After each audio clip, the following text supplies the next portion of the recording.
Hey, it's your brother Van Silk, not in my house. Saturday.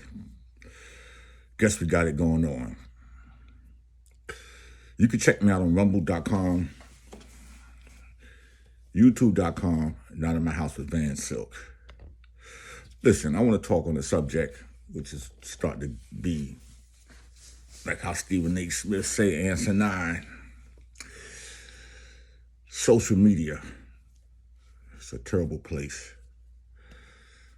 I believe culture media is greater than social media. And I'm just trying to understand, why is it our people in particular, our black people, are constantly arguing with each other on social media? Though social media was about networking and advancing, showing each other and teaching each other, how to improve what you're working on. But every time I turn around, there's always somebody competing, disrespecting, and arguing with each other. Just like, for instance, you got Rick Ross with his car show, and you got Envy with his car show, and they was going back and forth, back and forth. Until Rick Ross got personal. When you bring in the wife and kids, then you're getting personal. And I feel that, when you get to that point, there's no need for your grown men, to continue the conversation. It's time for you to pick up the phone and call each other. Like, when you start bringing the wife and kids in, now you stepped over the boundary line. If you're two going at it, it's great. It brings to my attention what's going on right now with Kwame Brown and Shannon Sharpe. Really, grown men, professional retired athletes. Now, it all started when Kwame Brown made his opinion on LeBron James in the finals, Western Conference Finals against the Denver Nuggets. And he's entitled to bring up his opinion and what he's saying. His name is Kwame Brown, Bust Life. We all know he was the #1 draft pick, and, he didn't turn out to be the greatest player in the NBA, but still. I'm going to bring this point out and play you what Kwame Brown, a piece of what Kwame Brown said, and then I'm going to be right back. This is your brother Van Silk, not in my house. I had a LeBron James jersey, I'd be burning it right now. If I had a LeBron James jersey, it'll be on fire right now. Let me put my doggone hater blockers on, because my face still peeling, y'all. Y'all bear with me, my face still peeling, coming off. My skin glistening, though. It's peeling off right now. It's peeling off good. But good morning to all y'all. I watched the Laker game last night, and I must say, the bus is upset. I thought the Lakers was going to win one, but they got the brooms put on them. That was the brooms right there. And so I discovered that LeBron, you not that, bro. I'm sorry. I can't hate to say it. You are a stat sheet junkie. You're a bad boy when it comes to stats. Throughout history, people are going to, the little nerds are going to look up your stat line, and they're going to say, he got to be the greatest player that ever played the game. And people who actually play are going to know that is bullshit. I have never seen a guy of your caliber, supposed caliber, you don't even get a shot off. You made me bet my money. Hey, LeBron, you made me bet my money. I at least thought Lakers second game, you gonna win this game. You made me bet my money. And you mean to tell me that you didn't have the nerve to tell me you were just gonna run in there and pump fake, and beg for the refs to bail your ass out again? How many times we got to see you flop and you owe that person $30 for that beer? You flopped and knocked the person beer out their goddamn hand. Never one time. I played with MJ. I never seen MJ flop all the way to the goddamn sideline. Have you seen that? I seen this nigga flop. This nigga want to be in the Matrix or something. Nigga, maybe you need to do movies from here on out and go do the Matrix sequel so you can flop your ass all the way out of bounds and knock somebody goddamn drink out their goddamn hand.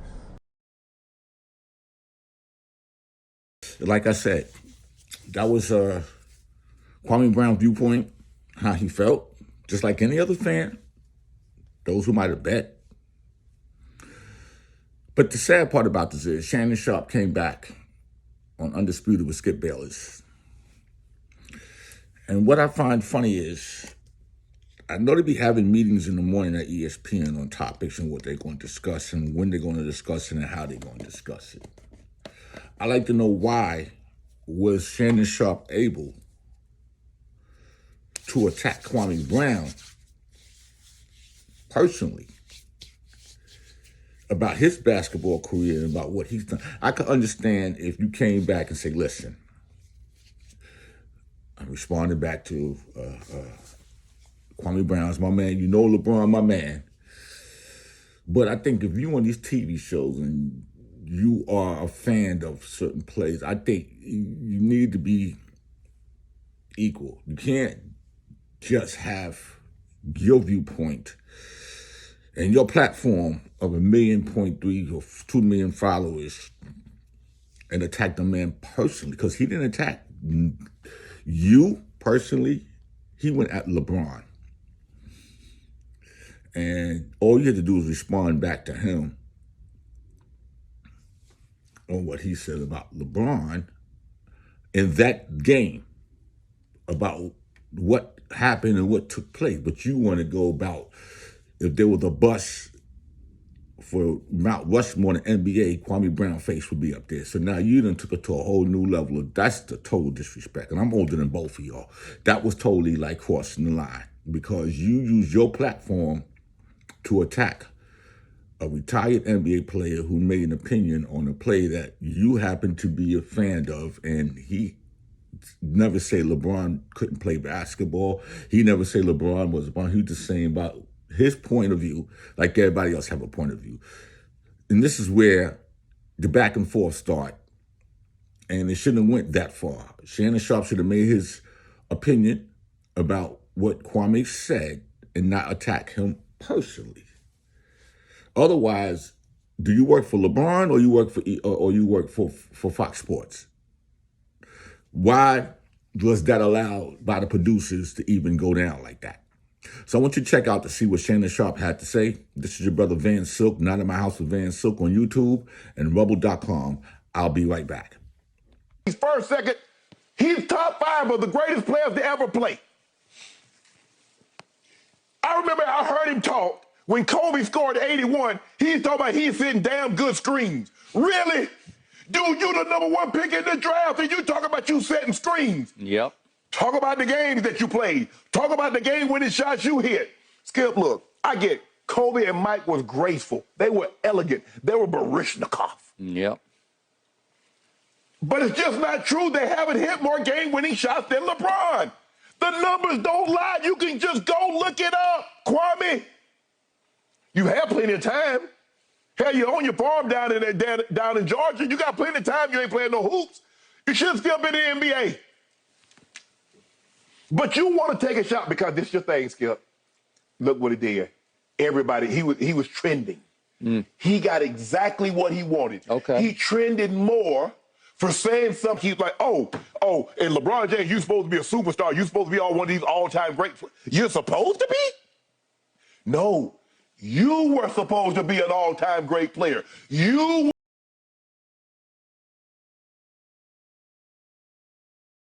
Now we heard what Shannon Sharpe had to say, a piece of it that was on Fox Sports. But now, here we go. Kwame Brown got wind of it, and now he's responding back and took it to a whole other level. Respectfully, brothers, I respect the both of y'all. I'm older than both of y'all. Actually, about 10 years older than Shannon Sharpe, maybe 13 years older than him. Young brother like me be 65 in November. That's right. Young brother like me. I don't get it. When they're going to sit down and talk. Seriously. Because no matter how the conversation transpired, the disrespect came in, and now Kwame Brown is back out calling you out. And you know Kwame Brown's just not going to sit there. Both of y'all raised on the farm. Both of y'all country boys. Every summer, back in the 60s, my mother used to send us from the Bronx to the country. No bathroom. Water from the well. This is where the brotherhood's supposed to come in. Real man talk it out. That's what y'all supposed to do. Unless y'all trying to build your content up, I can understand having fun with each other, but when you start name calling and the N-word and now getting personal, when is it going to stop? And when are we going to stop cooning? Well, I ain't going to call it cooning. When are we going to start showing out? Both of y'all intelligent. Both of y'all went to college. Well, did Kwame Brown go to college? Or he came out of high school? Whatever. Did y'all have education? Y'all smart. Y'all intelligent black men. I'm not going to sit up here and feed into what everybody else do for clickbaits. My title is Brown and Sharpe, Brotherhood, Real Men Talk. Brothers got to work it out. They don't know each other. Get to know each other. You see, this never happened back in the day with Jim Brown and Muhammad Ali and Kareem Abdul-Jabbar. They always sit down and fight for the civil rights of our black people. I'm quite sure there might have been some people back then who had disagreements with each other. But this ain't never happened because we have a platform. You can pick up your phone, you can pick up your camera, and now everybody got a voice and opinion. When are we going to learn to use it the right way? Show me anywhere in the social media space that we got white basketball players doing this to each other, or white former sport athletes, retired, whatever, doing this to each other. Because they use their platform in a total different way. J.J. Redick get away with saying more damaging stuff than anybody that I know. He's the worst, but y'all, his platform is growing bigger. It's gonna be bigger than all of y'all. And he was a role player.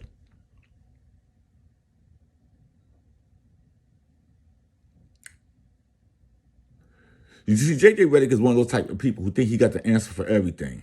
He gave bad advice on the whole John Morant. Speaking of LeBron, about taking that shot last, which I always said Austin Reeves should have took the shot. He wanted to break up Jordan with Steve Kerr and John Paxson. Well, first of all, there wasn't an elimination game. Second of all, Michael Jordan shoes in that huddle. You're going to get the ball because they expected me to get the ball. So that's what they call teamwork. But J.J. Redick say all kind of weird shit. Get away with it. You'll never see no two Caucasian retired athletes from different sports arguing with each other. They don't do that. It's about building. And you know Kwame Brown not going to sit there and let you come at him. He's just not going to let that happen. Ask Charlemagne. Ask a few of the other people like that cross his path. He's not going to let you get away with it.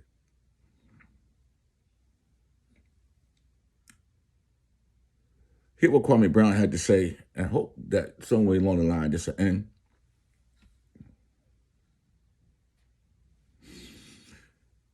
Shannon Sharpe, Kwame Brown, Brotherhood, Real Men Talk. Seriously, y'all holler at each other.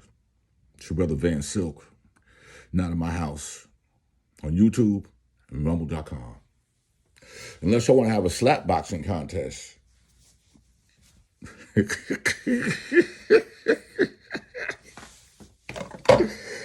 I gotta go. You a guest in the house of this basketball talk. Didn't you know that? And now, since you don't want to act like a guest in this shit, and you want to invalidate me, you football playing dummy. Nigga, it ain't no first downs in basketball, clown.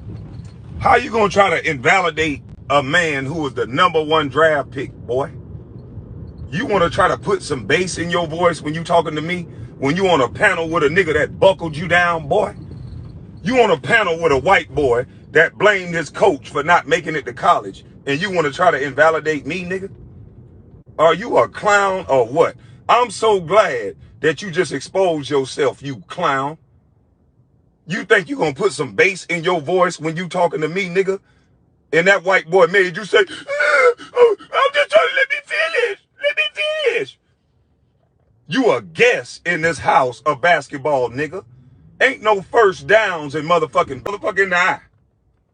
You fanboying, calling somebody emotional, and you about to fight a whole damn team about LeBron. You supposed to be a damn analyst, not a fanboy. You ain't nothing but a fucking fanboy. You done lost your goddamn mind. That motherfucking testosterone must have hit you too. You big, tall, thick-tongued punk motherfucker. You a thick-tongued idiot. Did you not know that? Ain't no first downs in basketball, boy. So I don't know what make you think that your opinion on basketball is more than mine because you a fanboy for LeBron. You call me emotional, and you was finna fight a whole goddamn Memphis Grizzlies team because of your love affair, LeBron. You the reason why John Morant probably carrying guns right now. John Morant was like, oh shit, a big ass nigga in a sweater, a grandmama sweater, trying to fight his daddy and the whole damn team. You the reason why. I think John Morant ain't trying to be no thug. He carrying guns everywhere because he's scared of goddamn Shannon Sharpe fanboy ass. John Morant, put them guns down, boy. Get you some of this tactical shit right here. Get you some of this right here for a big, thick-tongued punk. Do what you need. Spray that big, thick-tongued motherfucker.